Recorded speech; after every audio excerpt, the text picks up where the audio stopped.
Hey, back again.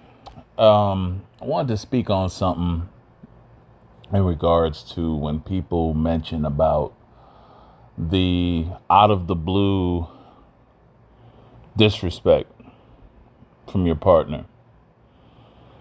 Um, Typically, of course, there's some, different circumstances to each thing or whatnot, but a lot of times when you start to witness and experience this all of a sudden blatant disrespect with disregard for how you feel,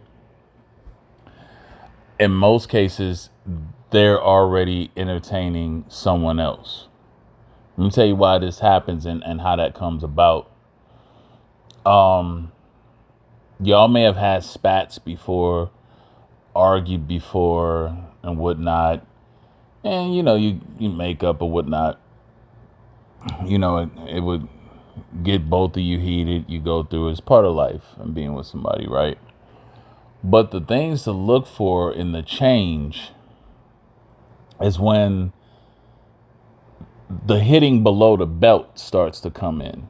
So you do know the difference when it's just a normal argument or whatnot versus when they start to hit below the belt with stuff that would mean it's stuff that they're saying that someone who still cared for your feelings wouldn't say. Someone who still potentially saw a future with just you wouldn't say. Versus now this person is saying things that's just like completely off the wall, stuff that you entrusted them with and whatnot. Now they're using that against you. A lot of times, even when people start to cheat, man, and fool around, they get to pillow talking with the new person. They get to expressing their dislikes and stuff. And this is what you have to understand, y'all. Y'all have to understand there's a timeline. There's a significant timeline to this. This ain't just because they met a person one day and that person made them realize that they shouldn't be with you or whatnot. No, it don't work like that. Usually when it's gotten to the disrespect point, I'm willing to bet 95% of the time they've already engaged in some sort of sexual activity. More than once. I'm talking about at least 5 to a dozen times. Because now their feelings and emotions and interests starts to move and shift into the next person, the new person. That's what happens. They've been engaging, hanging out, having talks, and their attention starts to go away. You'll start seeing that this is where the distance and stuff starts coming in between the two of y'all. It starts to become distant. There's disinterest and there's a lack of communication even more so. Your partner's even more silent and quiet. They're not talking and as engaging as they used to be with you. It's a lot of, awkward silence between the two of you. This is because their minds and their emotion, their mind at least, and their emotion is starting to drift over to this new person.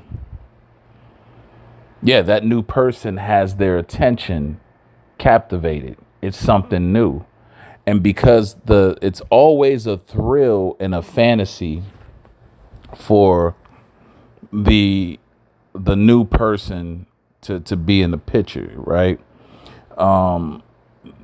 They get to express only their side of how things are going have went.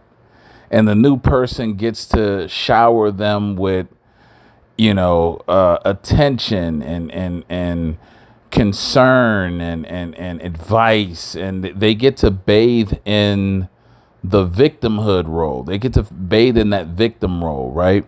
And it feels good that that person is totally in on their side, in agreement with everything that they're saying and going through. And this is where the shift starts, because now they start feeling like, well, damn, I'm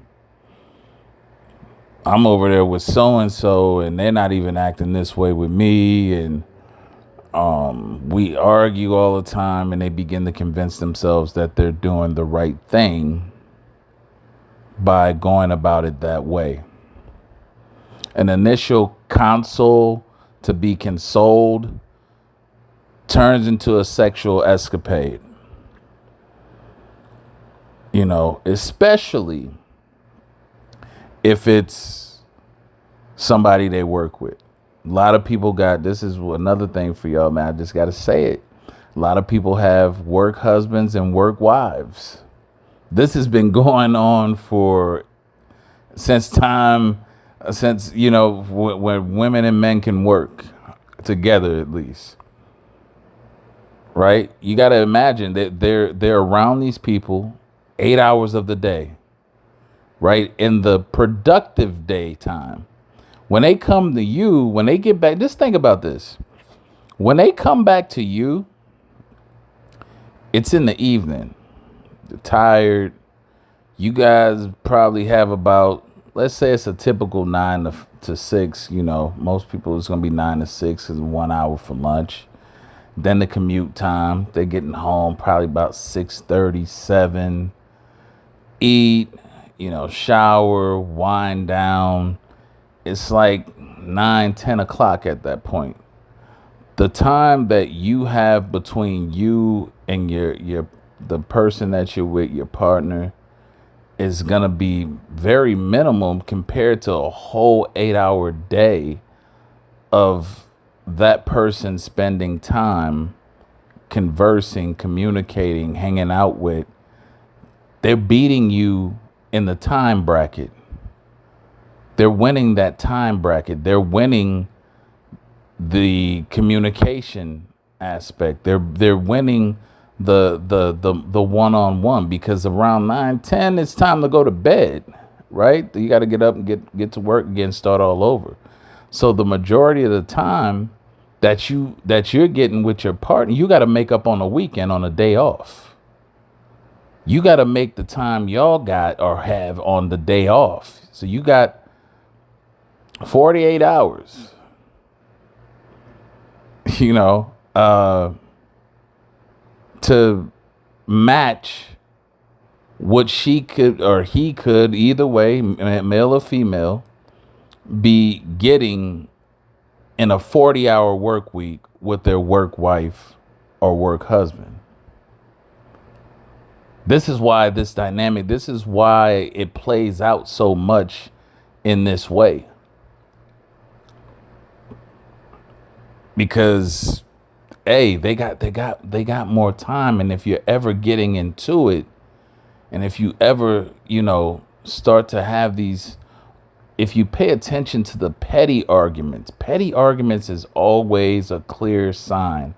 Also look for the irritability, people being irritable for no reason. This is signs that something, unbeknownst to you, is going on right underneath your nose. You just don't know about it. You just don't understand. Right? And so a lot of these things, when they have the opportunity to engage in, you know, extracurricular activities outside of y'all, is because if they so happen to find someone that they're attracted to at work, that they might have somebody too, but you have to be leery of people who are too much about having a thrill, because that whole situation is a breeding ground for people who like that type of stuff. Yeah. And it can easily happen. It can easily happen to where, you know, within a 40-hour work week, constantly around each other and talking and chatting, hanging out. I mean, for what it is, that's a secondary relationship going on, where they're going to be spending in actuality more time with your significant other than you are during the work week, during the 40 hour, during just in general, and just time wise in general. They're spending more time. You know, it's nothing to have a quick little rendezvous on an hour lunch break, you know, and keep it like that. Nobody has to know they have this say. And this is, I'm telling y'all, if you pay attention to how your partner starts acting in these situations, there's always something going on. That new person is occupying their mind and their time. And being in those situations, the work partner or the new person who they met starts getting elevated above you. That's who they start seeing as more fun, more understanding than them, more, caring about them and all these other things, because they don't have to deal with the BS that you have to deal with when they're home. Whoever else they're dealing with, that's the escape. That's the escape thrill. That person is only serving a purpose of being the thrill, the release. And oftentimes they will begin to look at that person in a higher regard than you and start to belittle, disrespect, lie, all these things to you, to the point where it doesn't add up. It feels off. So if you're feeling that and you think that's what it is, don't doubt yourself. Don't be like, no. Listen, things and certain behaviors in people happen for a reason. Don't sell yourself short and overlook that. Anyway, that's all I have to say for this video. Like, share, subscribe. Till next time, have a good one.